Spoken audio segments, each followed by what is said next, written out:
मोदी जी महान है और पूछे ना, मोदी जी भगवान का अवतार है और पूछे ना और सवाल. That we are in a surveillance state is a no-brainer. और पूछे ना, मोदी जी भगवान का अवतार है और पूछे ना और सवाल. If you are an independent journalist and if you are taking views which are not appreciated by the government or not welcomed by the government can not only be vengeful, see what they can do to you. और पूछे ना, मोदी जी भगवान का अवतार है और पूछे ना और सवाल. We have a large section of the media which is completely subservient to the government. और पूछे ना, मोदी जी भगवान का अवतार है और पूछे ना और सवाल. Mr. Narendra Modi is the first and so far the only Prime Minister of India who has never addressed a spontaneously an unscripted media conference of journalists where journalists can ask him anything. Modi ji भगवान का अवतार है और पूछे ना और सवाल. Journalist interacting with another journalist is nothing unusual in the country and as a culture. But then, in different times and on a different context, it becomes very, very significant to understand as why News the Truth is connecting with very senior journalist, a veteran, Mr. Paranjoy Guha Thakurta. Thank you so much for your time, sir. Thank you. Thank you, Tamal. When I was thinking of this interview, honestly speaking, I didn't know how to face it. While nobody is above law, as it is being said, but UAPA, anti-terror law, and that cases revolving against you, that your name has been registered in the case. I have no case It's against me. I have been named in a first information right, report. The right. Unlawful Activities Prevention Act Mhm. is the most draconian and harsh of all laws that exist on India's statute books. Mhm. In the first information report that was launched in the middle of August, on which action was subsequently taken a month and a half later by the Delhi police, the special cell of the Delhi police, names me in the first information report. True. Neither am I described as an accused person or a suspected, or as a suspect. Nobody is saying that you're an accused, but the fact that you have been named in that same FIR, and as a journalist, what was your first thought when you learnt about it? I am not surprised in the least. I have gone through that first information report. I believe that first information report, the allegations will not stand up to judicial scrutiny, but time alone will tell how the laws of our country, how the courts of our country, how the judges of our country, how they interpret the laws. All right? So let's be clear. I have full respect for the judiciary of this country. I believe Okay. that the allegations that are contained in that first information report are not just unsubstantiated. I believe several of those allegations are ludicrous, are ridiculous. The founder is Sri Prabir Purokayastha. He was remanded, he has been remanded to police custody together with one of his colleagues, Amit Chakraborty, and they have been in police custody from the 3rd of October. My association with NewsClick goes back to May 2018. That's my formal association. I've known Prabir Purokayastha for several years. I became a consultant with NewsClick with effect from May 2018. Every single payment that has been made to me have been on the basis of invoices that I have raised, and this money has gone straight into my bank account. I have one bank account with the Union Bank of India, And the details are available to the Delhi police, to the income tax department, to the enforcement directorate. The money that has come into my bank account, I paid taxes on them. Yes, please continue. And for your information, before that money even comes to my account, there is tax deducted at source. Right.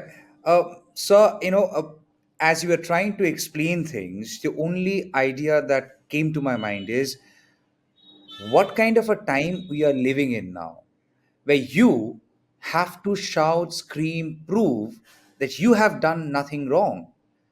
Well, it has always been the culture that it is incumbent on the accused to prove that he or she is not guilty, that he or she is innocent. But then on charges, what you quote as ludicrous, the fact that you have to come out and tell people that, look, boss, I have not done anything. They have taken taxes and Look, everything is black and white. look. Does it also reflect the criticality of the times that you're living in, sir? Yes, indeed. What we are seeing is unprecedented. The emergency was declared by Indira Gandhi in June 1975. By January 1977, most of the journalists, there were many journalists who were put behind bars, they were released from jail. Never since then has been this kind of a concerted attack on journalists and free and independent journalism. Never before in the history of the National Capital Region has the Delhi police organized a series of visits to around 45 individuals directly or indirectly linked to NewsClick, its founder Praveer Purakasta. And almost all of them are journalists, barring a few. Not all are journalists. And when I say journalists, I include copy editors, I include graphic designers, people who work there. On the morning of the 3rd of October, at least 200 police personnel, policemen, policewomen, visited the homes of these 45 individuals located at different parts of the National Capital Region and also in other cities like Mumbai, like Hyderabad. It was a coordinated raid. At 6:30 in the morning. The police came to my home as they came to the homes of all these individuals. So I need to know that in details. When police came at your residence, I need to know that episode in details because people should understand. People should understand. At 6:30 in the morning on the 3rd of October, my wife and I, we were seeing off our son. He was going to go to his university where he studies.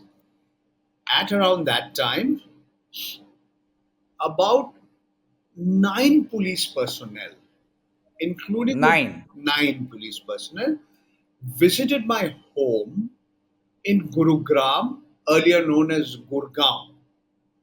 When they came, they told me right up front they'd come to question me on issues concerning NewsClick and my association with NewsClick. They asked me several questions, including the nature of my association. So I told them I'm a consultant with NewsClick. I'm not the owner. I'm not a shareholder. I'm not a director. I know nothing about the financing of the portal and the company that runs the portal. They asked me for my personal electronic devices, my mobile phone, Which is your my phone, computer. your laptop. I said, I'm going to give you nothing until you give it to me in writing. So after questioning me for 2 hours, they asked me several questions. They asked me about my career. They asked me whether I had reported on the Delhi riots. I said no. They asked me if I had reported on the farmers' agitation. I said yes. They asked me if I had reported on the way the government was managing or mismanaging the COVID pandemic. I said no. So they asked me several questions.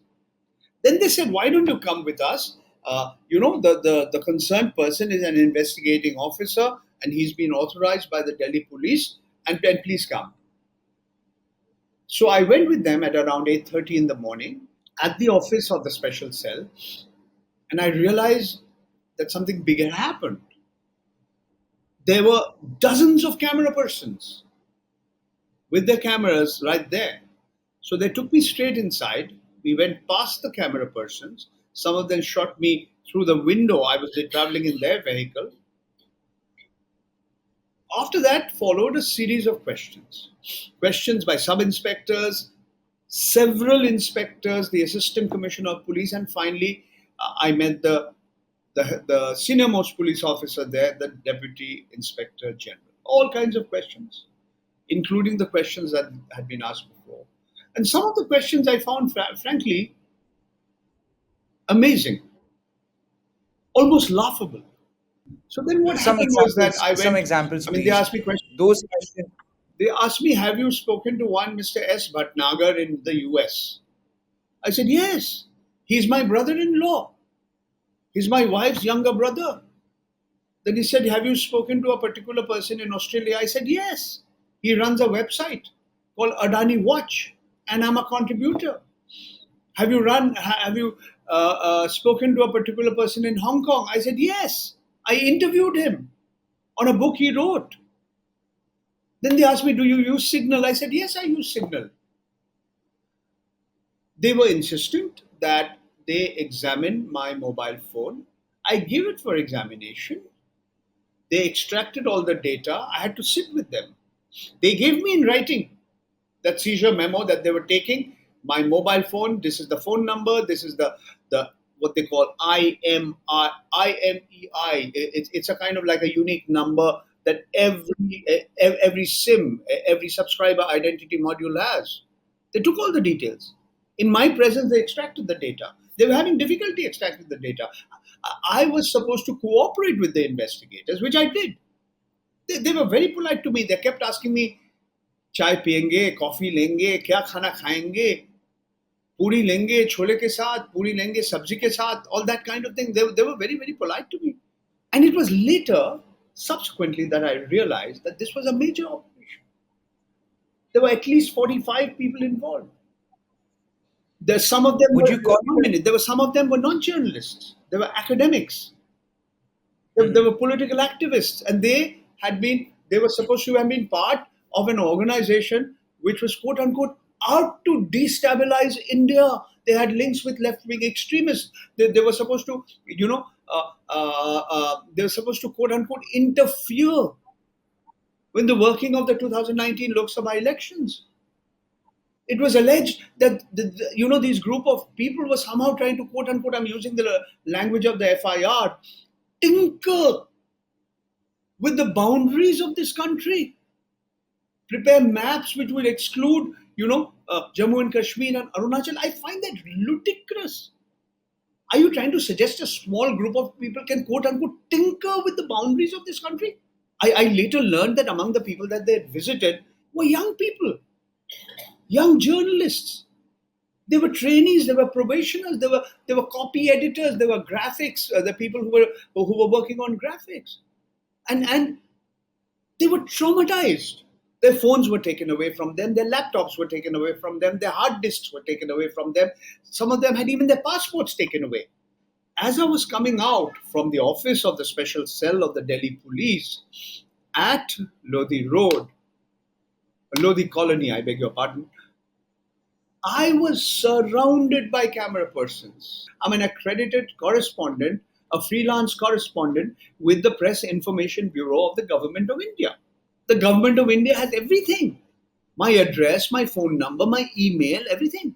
The more important point is when I was there, I met a woman journalist, and she was from Republic Television because that's what the ID on her mic said. So she asked me a question. Will you tell me what kind of questions they asked you about NewsClick? I said, look, what I have to tell you is that once upon a time, Arnab Goswami used to be a journalist. Today, I think he's a monstrous caricature of a journalist. He said, you're not answering my question. I said, what's your name? She said, my name is Simran. I said, some time back, you had called me up. He said, yes, I had called you up. I said, then you recorded my conversation without my prior permission and you put it up on air. So I said, I've become a little smart. Then I said everything that I had to say, first in English and then I said in Hindi. And as I was going out, there was a person, two people, two camera persons representing the Press Trust of India and ANI. So when I saw the ANI mic, I told this person, before you ask me the question, let me answer your question. And I said that Modi ji Mahan hai. Modi ji Bhagwan ka avatar hai. I said, और पूछिए. And then I went on. So this was after I had spent almost 12 hours with the police persons. Little could I have realized at that particular point of time, you are laughing, that that little clip, which the ANI never put on air, but PTI, it was picked up by the PTI because PTI gives you a feed which everybody gets. It had gone viral. I could never have imagined. I said what was in my head spontaneously.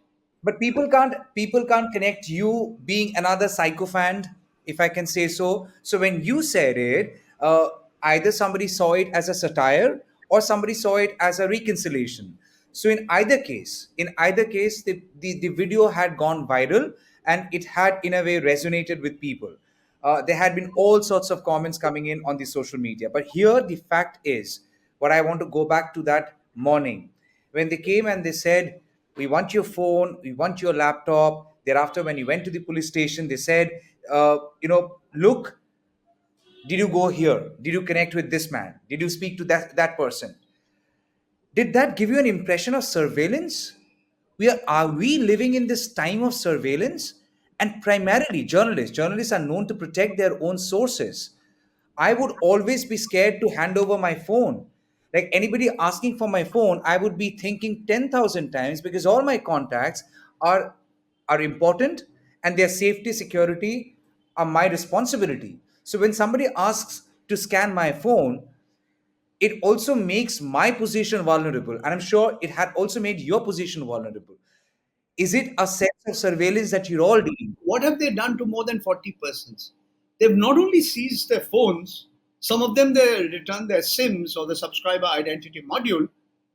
Those phones are still with the Delhi police. Those people whose livelihood depends on the use of that phone and those computer machines, those laptops, those hard disks, those pen drives, who will compensate them for the loss of their income? It's a matter of legal. The lawyers can debate whether how legal or illegal this is, but that's a separate matter. Look, that we are in a surveillance state is a no-brainer. My name came up when there was an investigation on the journalists and others whose phones had been compromised within inverted commas by Pegasus. And this is when? This is quite some time ago. This is in the middle of 2021, if I remember correctly. It was July 2021. But sir, So, Delhi police seated next to you has gone through all your messages, your WhatsApp yes, messages, your that's Signal correct. messages, all your Whether contacts. they have gone through it or not, I don't know. But they have all that data. Wow. They have all the data. They have my WhatsApp messages. You hadn't called me there, so maybe your name is not there. But the names of 5,000 other people are there. And I don't know how many hundreds and all my pictures, my family pictures, pictures of my children. If this is not surveillance, then what is? As far as I'm concerned, what? For almost 12 hours, I didn't have my phone. For 12 hours, I mean, I was incommunicado. Yes, they were very kind to me. That they informed my wife and my wife informed others. My wife was flooded with telephone calls. So after they had finished the examination of my phone, people were worried. There were some WhatsApp groups and some Signal groups I'm a part of. I'm a member of some professional bodies, some media journalist associations. They said, look, we are worried. Now they have all our names. Now they have all our communications. I said, yes, you have every good reason to be worried. Exactly the point. Exactly the point.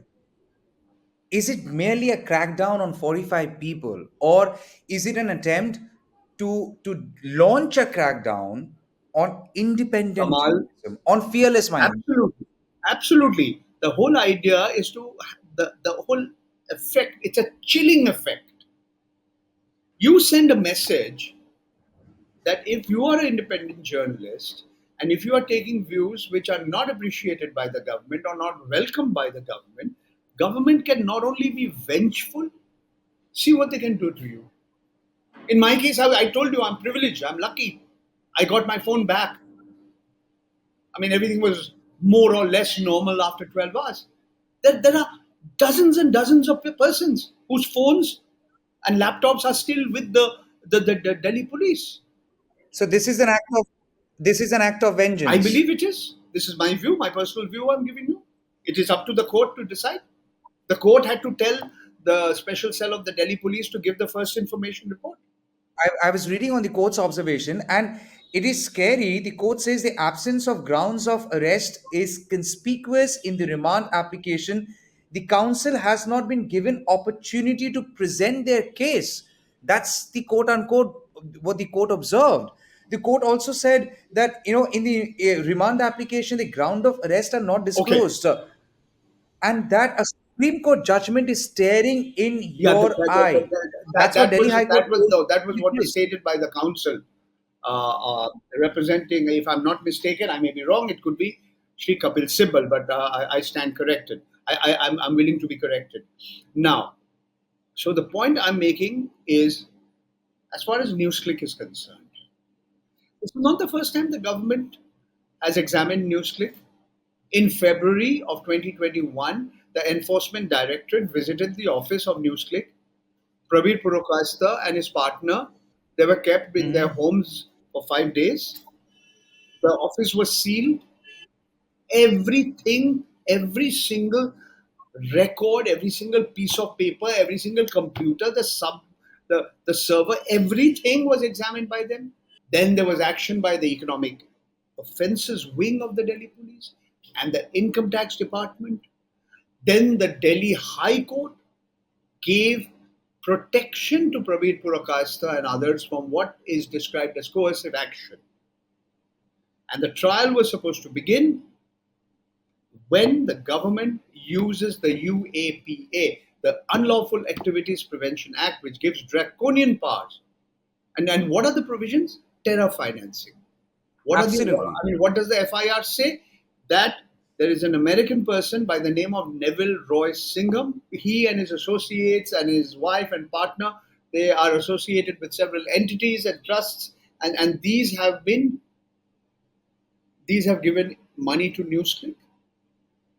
And Neville Roy Singham is supposed to be very close to the Chinese Communist Party. The New York Times has brought out a big report on the subject. But has the New York Times or any agency of the government of India even alleged that Neville Roy Singham or the entities by him have violated any law? You go through the FIR. I mean, you are No, saying all these Chinese companies, including some who have contributed to PM Cares, the I was Pradhan coming to that. Mantri's fund, and what is the point I'm trying to make? I mean, look at it logically. Is Chinese money going from China through Mr. Neville Roy Singham to US and then it's coming to India and then it's being used for terror financing? Look at the FIR. NewsClick has said that the government's COVID management program was far from ideal. NewsClick has reported on the farmers' agitation. Yeah, it has. Of course, it has. So, so what? Are you trying to say that these a group of these people, alleged anti-national, alleged subversive elements, they're trying to tinker with the boundaries of India. They're trying to disrupt the working of the 2019 elections. You don't agree with Prime Minister Modi, you question Prime Minister Modi, any policy of the government, if the COVID management is being criticized, if dead bodies are being shown, then you suddenly become anti national. And that's the idea uh, which has been nursed and nurtured for the past several years. And the voice of criticism, either they're getting lost or they're never They encouraged. are suppressed. What sort of They are stifled. they're suppressed, It's not. they're This is not the stifled. first time. This is not the first regime that has been intolerant towards its critics. whether they be their political opponents or their journalists. But I don't think there's been any regime which has, so weaponized the law enforcing agencies like the Enforcement Directorate, like the Income Tax Department, and now the use of the UAPA, the Unlawful Activities Prevention Act, in the manner that this regime has. This is my view. This is my personal opinion. And it's not surprising that when you look at the indices of media freedom in India, they've been coming down. We And are bottom we 21. have a large section of the media which is completely subservient to the government. They don't utter a line of criticism, a word of criticism. But those who are, I mean, they're being targeted. But that also puts a big question mark on future of journalism. So I ask this to the gray hair because I have been a student of journalism and I've seen you coming down to my college for for a lecture. I'm concerned when people ask me. You have good reason to be concerned. All of us are concerned. I am concerned. But I'm also optimistic. I believe this time we will pass. I do believe that the right to free expression, which is a fundamental right under Article 19(1)(a) of the Constitution of India, will matter, be relevant. I do believe that the reasonable restrictions on the right to free speech, which are in Article 19(2), will not be misinterpreted, will not be misused.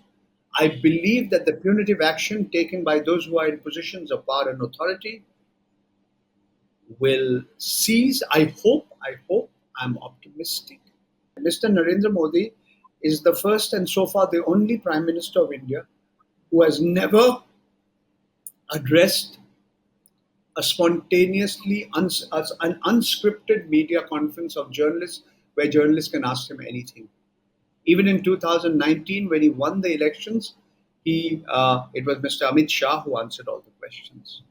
All right, he has picked and chosen the people he has given interviews to, whether it be Rajat Sharma or Anjana Om Kashyap or Sudhir Chaudhary or Arnab Goswami or Navika Kumar or Sudhir Chaudhary, etc., etc., etc. And he's also given interviews to an actor called Akshay Kumar, who asked him that his driver was very keen on knowing how Mr. Modi eats a mango. आप आम कैसे खाते हैं? काट के खाते हैं या चूस के खाते हैं? So if this is the most powerful, the most important person in this country, if this is his attitude towards the media, I don't have anything more to add. What's the state of freedom of expression and press? It's hardly there. It's not just hardly there. I disagree with you. It has become considerably weak, especially over the last few years. And I'm hoping that more journalists like you and others and those who are viewing this program will realize what this means for democracy in India. Thank you so much, sir, for your time. Lovely talking to you. Thank you.